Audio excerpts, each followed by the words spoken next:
અને ક્ષમાનું ફળ કેવું હોય, મારે એક પ્રસંગ તમને સંભળાવો કે જૂના સાવર ગામમાં ગુણાતીતાનંદ સ્વામી, સ્વામિનારાયણ ભગવાનના સંત ગુણાતીતાનંદ સ્વામી ગયેલા જૂના સાવર ગામમાં.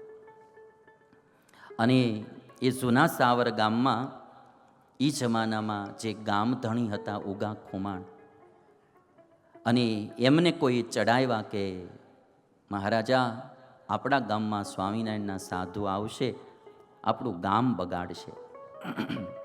ગામ બગાડવામાં તો હું કે એ લોકો વ્યસનો છોડાવે અને માણસોને ધર્મ નિયમ પાળતા કરે, એની ઈર્ષાઓ તો પહેલેથી હાલી આવે.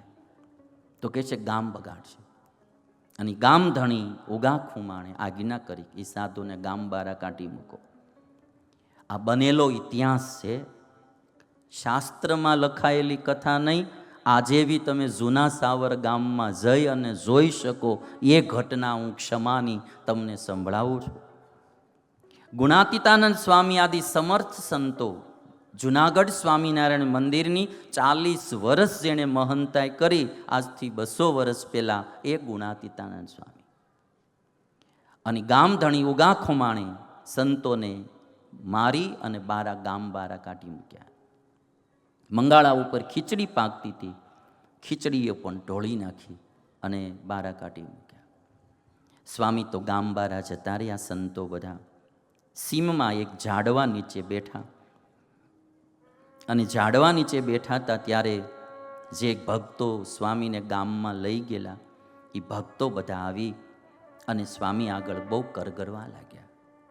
એમાં એક બ્રાહ્મણ ભક્ત, સ્વામી અમારે કારણે તમારે અપમાન સહન કરવું પડ્યું, દુઃખ સહન કરવું પડ્યું. અને કહે છે કે સ્વામી, આ અમારા ગામધણી આવું કરે છે ને એટલે એ વાંજ્યા છે. એને દીકરો થાય છે પણ જીવતો નથી, મરી જાય છે. ગુણાતીતાનંદ સ્વામી કે એવું? તો કે હા. ગુણાતીતાનંદ સ્વામી બધાય સંતોને કે આપણે બધાય ભગવાન સ્વામિનારાયણને પ્રાર્થના કરો, માળા ફેરવો, ભગવાન આ ઉગા ખુમાણને ત્યાં એક દીકરો, સારો સત્સંગી દીકરો આપે અને એ જીવે. મારીને કાઢી મૂક્યા, અપમાન કરીને કાઢી મૂક્યા, એને ક્ષમા કરી દીધી અને એને દીકરો થાય. સ્વામિનારાયણ ભગવાને શિક્ષાપત્રીમાં એટલા માટે લખ્યું, ગાલિદાનમ તાડનંચ કૃતમ કુમતિ ભીર્જનૈ ક્ષંતવ્યમેવ સર્વેશામ ચિંતનીયમ હિતમ ચ તૈ. અમારા સાધુને કોઈ ગાળ દે કે મારે તો એને ક્ષમા કરી દેવી અને એનું હિત થાય એવો વિચાર કરો. આવું અમારા સાધુના ધર્મમાં લખ્યું. અમારાથી તો હજી ન પડે, પણ ગુણાતીતાનંદ સ્વામીની વાત કરી તો વિચાર તો આવે આપણને. ભાઈ ગાળ દે મારે એને પણ માફ કરી દેવા અને એનું હિત થાય એવું વિચાર. ગુણાતીતાનંદ સ્વામીએ ક્ષમા પણ કરી દીધી અને દીકરો થાય એવા આશીર્વાદ દીધા. અને તો ગુણાતીતાનંદ સ્વામી સમર્થ સંત ભાઈ, આશીર્વાદ ફળ્યો અને ઉગા ખુમાણને ત્યાં દીકરો જન્મો, જેનું નામ જીવણો ખુમાણ રાખવામાં આવ્યું. જીવણો ખુમાણ. અને 10-12 વર્ષનો જીવણો ખુમાણ થયો. અને એક દિવસ ગામના પાદરમાં રમતો તો જીવણો ખુમાણ, અને ગુણાતીતાનંદ સ્વામી આદિ સંતો સત્સંગ વિચરણમાં નીકળેલા. ગામમાંથી નીકળ્યા જૂના સાવરથી. જીવણા ખુમાણને એવો ભાવ થયો ગુણાતીતાનંદ સ્વામી, પગે લાગ્યો સાધુને જોઈ. કહે છે કે સંતો તમે અમારા ગામમાં આવો. સ્વામી કે ત્યાં ન હોવાય, હજી તું તારા બાપાને જાણતો નથી. અમે આવ્યા હતા ને અમારી ખીચડીઓ ઢોળાવી નાખી. અને જીવણો કે ના બાપુ, તમારે આવવું જ પડે મારે ઘરે જઈ એના બાપુને કે સાધુ આપણા ગામમાં આવ્યા છે, લાવવા છે આપણી ઘરે. બહુ ઝાઝા સમય પછી દીકરો થયેલો ને લાડક્યો તો હોય ભાઈ. અને જીવણા ખુમાણે કીધું ત્યારે ઉગા ખુમાણ ગુણાતીતાનંદ સ્વામીને ઘરે લાવ્યા. જેણે અપમાન કરીને કાઢી મૂક્યા હતા એની ઘરે જ ખીતીએ સાધુની જોડિયું ટીંગાણી પાછી. આ ક્ષમાનો ધર્મ છે. તમે જો, ક્ષમાનો ધર્મ. અને ઈ જીવણા ખુમાણ એમણે પોતાના ગામમાં સ્વામિનારાયણ ભગવાનનું મંદિર બનાવ્યું. 135 વર્ષ પહેલા જીવણા ખુમાણે એ ગામમાં મંદિર બનાવ્યું. અને આજે પણ એ 2 માળનું મંદિર જૂના સાવર ગામમાં છે. એની 6ઠી 7મી પેઢી આજ પણ એ મંદિરનું ધ્યાન રાખે અને મંદિરની સેવા કરે. આવો સાત્વિક પરિવાર આ ઉગા ખુમાણને ત્યાં થયો. તમને હું બતાવું, મંદિર જો તમે. હા, એટલે ખાલી કથા નહીં, આ મંદિર જૂના સાવર ગામનું.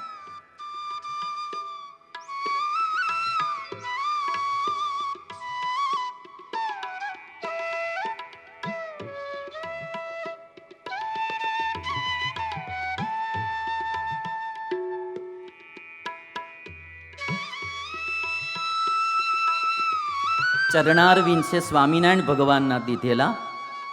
અને ચરણારવિંદમાં નામ પણ લખેલું છે, ચરણ સેવક ખુમાણ જીવણા ઉગા. એમાં નામ પણ લખ્યું જીવણા ઉગા.